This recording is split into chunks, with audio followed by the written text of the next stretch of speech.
काल के बाद से जब शिक्षण संस्थान खुल गए हैं तो उनके साथ साथ कई परेशानियां शिक्षाविदों को या स्कूल संचालकों को झेलना पड़ रहा है।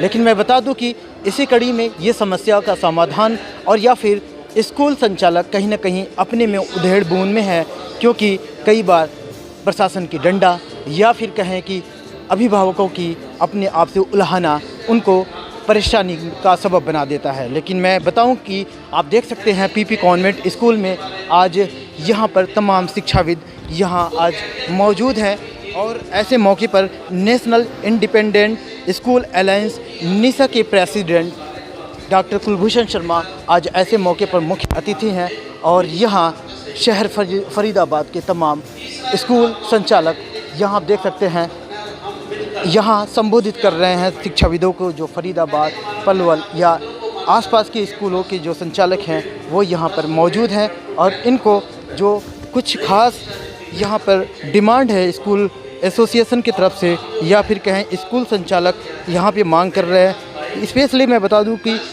यूनाइटेड प्राइवेट स्कूल एसोसिएशन और फेडरेशन की फरीदाबाद की इकाई एक संयुक्त मीटिंग आज पीपी कॉन्वेंट स्कूल में आयोजित किया है।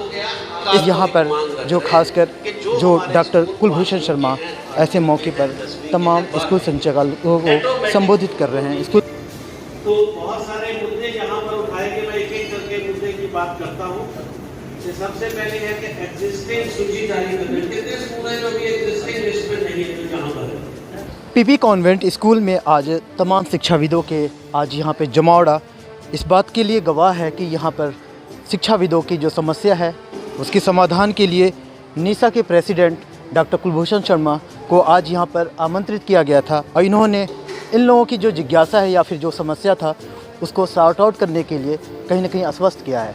और ये तमाम शिक्षाविद यहाँ पर आश्वस्त होके भी जा रहे हैं कि जो भी कुछ ऐसी समस्या आएगी सारा कहीं ना कहीं प्रधान जी के सर मढ़ना है।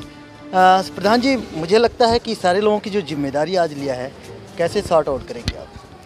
देखिए, जिम्मेदारी के पीछे जब सारे लोग होते हैं तो जिम्मेदारी बड़ी आसान लगती है और कांटों का ताज नहीं, एक फूलों की सेज लगती है। और हमारे नंदराम जी, बढ़ाना जी, मदान साहब, ये सारे लोग जितने मैं नाम नहीं लूँगा सारे बहुत ही, जो आपके सामने सारे साथी हैं, बहुत ही विश्वास करते हैं पूरे संगठन पे, मुझ पे भी विश्वास करते हैं। तो बड़ी सहजता से हम इनकी जिम्मेदारियों को लिया और इनके सारे मुद्दों को हम सरकार के पास उठा रहे हैं। और इनका जो विशेषकर कई मुद्दे ऐसे हैं कि कोविड की वजह से सारे आर्थिक तंगी से जूझ रहे हैं और ये सभी को पता है। हमारे मुख्यमंत्री भी इस बात से पूरी तरह से जानते हैं इस मामलों को। और अभी जब नई शिक्षा नीति के ऊपर परिचर्चा थी और उस दिन उनका उद्बोधन था तो उस दिन भारतीय शिक्षण मंडल के जो राष्ट्रीय हेड थे मुकुल कानिटकर जी ने भी हमारी बातों को वहाँ पर रखा। बड़ी उससे हमें बड़ा गौरव महसूस हुआ कि भी आरएसएस के विंग ने भी वो बात को रखा कि भी इनकी समस्याएं हैं और हमारे योगदान की भी सराहना मुख्यमंत्री के सामने की।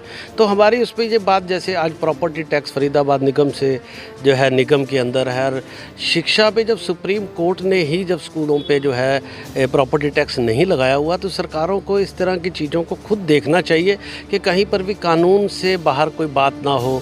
और इस समय आर्थिक संकट से गुजर रहे हैं। मैंने माननीय विज साहब से भी इस पर गुजारिश की और माननीय विज साहब ने बड़ा सहानुभूतिपूर्वक हमारी जो है जो डिमांड्स है उसकी अनुशंसा भी मुझे पता लगा है कि उन्होंने की है। हमने कहा कि 2 साल का इनका प्रॉपर्टी टैक्स माफ़ किया जाए और फॉर एवर के लिए भी किया जाए कि स्कूल कोई कमर्शियल एंटिटी नहीं है। यहाँ तो आप कहिए कि कमर्शियल एंटिटी है, जब कमर्शियल एंटिटी नहीं है तो फिर प्रॉपर्टी टैक्स क्यों? अच्छा, बिजली के बिलों की बात मैं आपको बताऊं, कहते हैं जी बिजली के बिल माफ़ कर दिए। अब लोगों से उनके कनेक्शन कट जाएंगे, स्कूल खोल दिए, अगर वो बिल ना दे कनेक्शन कट जाएंगे, तो माफ़ी कब करोगे? भाई जब लोग बिल पे कर देंगे। तो मेरी सरकार से एक गुजारिश है कि जो भी माफ़ी की जाए, अगर गुड पे मास्टर जिन्होंने वो पैसे भर दिए हैं, चाहे बिजली के बिल हैं या प्रॉपर्टी टैक्स हैं, वो सरकार ईमानदारी से वापस करे।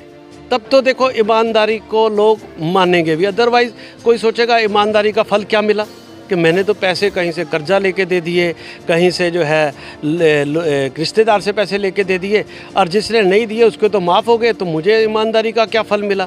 तो मैं ईमानदार सरकार है, ईमानदार मुख्यमंत्री, मेरी उनसे अपील है कि जो ईमानदार व्यक्तियों ने प्रॉपर्टी टैक्स मान लो आप माफ़ करते हो, आप बिजली का बिल माफ़ करते हो जैसे आपने कहा, या आपने बसों के टैक्स माफ़ किए, तो जिन्होंने जमा करा दिए सरकार ईमानदारी दिखाते हुए उनके वापस करें, क्योंकि ये सही तरीके से इस समय आर्थिक तंगी से जूझ रहे हैं। सरकार को ईमानदारी यहाँ पर दिखानी चाहिए और ये एक साबित करना चाहिए आदर्श कि हरियाणा सरकार एक ऐसी सरकार है जहाँ पर ईमानदारों को प्रोत्साहित किया जाता है, गुड पे मास्टर्स को प्रोत्साहित किया जाता है। सर यहाँ पे अगर देखा जाए तो काफ़ी लंबे क्वेश्चन के फहरिस्त इन लोगों ने दिया है। कई एसोसिएशन यहाँ पे आज मर्ज हुए और सारे लोगों का एक ही आह्वान था कि हमारी समस्याओं को सॉर्ट आउट किया जाए। लेकिन मुझे लगता है कि जैसे इंतज़ार था कि आप आएँ और इस तरीके की समस्या आपके सामने रखा जाए।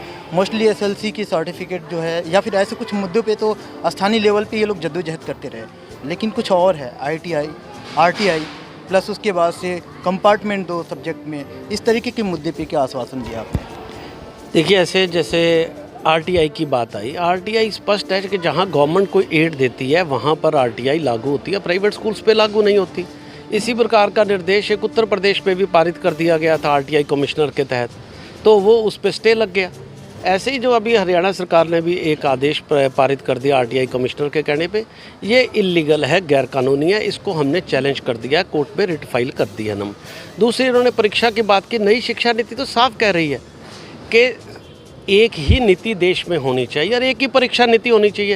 एक ही परिवार का एक बच्चा CBSE में पढ़ रहा है, उसकी परीक्षा नीति और हरियाणा बोर्ड में पढ़ रहा है उसकी परीक्षा नीति और ICSE में पढ़ रहा है उसकी परीक्षा नीति और परीक्षा नीति और सिलेबस एक होना चाहिए। शिक्षा नीति कह रही है तो मुख्यमंत्री और बोर्डों को अनुसरण करना चाहिए मोदी जी की नीतियों का, केंद्रीय शिक्षा नीति का, तभी तो NEP 2020 को हम सफल कर पाएंगे। अगर NEP 2020 में यही लोग बाधक रहेंगे, सरकारी लोग ही बाधक रहेंगे, तो ये ठीकरा हमारे पे सरकार ना फोड़े। हम 2020 को कामयाब करने के लिए शपथ ले रहे हैं, सारे शपथ ले रहे हैं, लेकिन उस चीज़ के लिए पहले सरकार को जो है अपना आदर्श स्थापित करना होगा। इस तरह की परीक्षा नीति पहले कम से कम वो करे। अब जैसे हरियाणा सरकार कहती है कि मैं सबसे पहले शिक्षा नीति को लागू करेंगे, ऐसा सुनने में आ रहा है। लेकिन बात ये भी है कि जब ये 12वीं के जो बोर्ड की एग्ज़ाम की बात हो रही है, 8वीं को पहले ही से लागू कर दिया गया, तो कहीं ना कहीं आपस में खींचाता नहीं है। मैं वही बात कह रहा हूँ कि भी हरियाणा सरकार कह रही है सबसे पहले हम शिक्षा नीति को जो है यहाँ पर लागू करेंगे। कह देने से शिक्षा नीति लागू तो नहीं हो जाती ना। उस शिक्षा नीति का एसेंस क्या है, वो क्या संदेश देना चाहती है। नीसा उस पर काम कर रही है, बजट स्कूल उस पर काम कर रहे हैं, सरकार भी करे ना उस पर काम। शिक्षा नीति ने हमने एक बहुत बड़ी डिमांड रखी थी कि ऑपरेटर और रेगुलेटर 2 अलग होने चाहिए, क्योंकि पहले सरकार ही नियम बनाती थी और सरकारी स्कूल चलाती थी।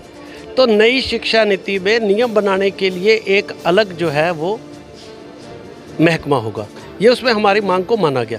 नहीं तो होता क्या है कि जैसे अब SLC का इशू क्यों हुआ कि सरकार सरकारी स्कूल भी चला रही, उसको लगा मेरी संख्या गिर गई, उठा के नियम को तोड़ा मरोड़ा, नियम को गलत इंटरप्रेट किया, नियम का फ़ायदा और सरकार का फ़ायदा उठाकर बच्चों को बिना SLC ट्रांसफ़र कर दिया। तो नई शिक्षा नीति को अगर लागू करना है तो आपको ये सारी प्रैक्टिसेस, गलत प्रैक्टिसेस छोड़नी पड़ेंगी। सर लास्ट क्वेश्चन है कि फरीदाबाद या पलवल आसपास की जो शिक्षाविद है या स्कूल संचालक है, इस बीच में 2 साल के करीब में बेहद उनको प्रशासनिक अधिकारियों के सामना करना पड़ा।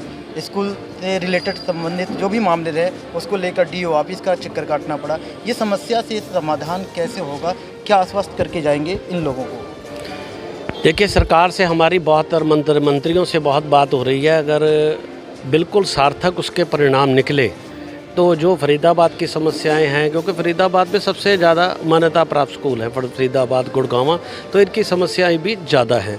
तो इनका सार्थक परिणाम अगर सहयोगात्मक रवैया सरकार का रहा तो निकलेगा। लेकिन अगर सरकार ने कहीं पर सहयोग नहीं किया, हम शिक्षक हैं, फिर हमें कोई भी और दूसरा तरीका भी अपनाना पड़ेगा, लेकिन हम जो है इनके अधिकारों का कहीं भी हनन नहीं होने देंगे। ये नीसाकार मेरा आपके सामने बिल्कुल खुली बात है। ये हम सरकार को अपना सहयोगी मानते हैं, सरकार की सारी बातें मानने को तैयार, लेकिन कहीं भी हमारे साथियों के अधिकारों का हनन हो, ये बर्दाश्त से बाहर होगा।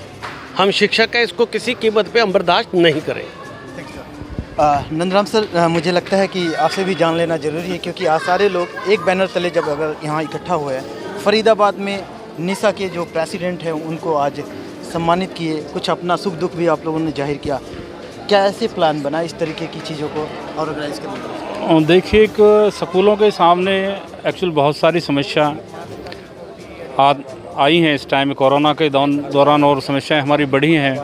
एसएलसी का मुद्दा भी बड़ा है और आरटीआई का भी बड़ा है और इकोनॉमी भी बढ़ा है। स्कूलों पे बड़ा बर्डन आया इस दौरान, तो हम सब इकट्ठे होकर ही उसका सामना करते हैं और हम निशा की हेल्प लेते हैं। उस चीज़ में हम हर चीज़ में निशा के साथ खड़े होते हैं और निशा हमारे साथ खड़ी होती है, इसलिए हर समस्या हम निशा के सहयोग से उनका हल करते हैं। देश दुनिया की हर लेटेस्ट खबर देखने के लिए सब्सक्राइब करें हमारे चैनल PNN को और साथ ही बेल आइकन दबाना ना भूलें।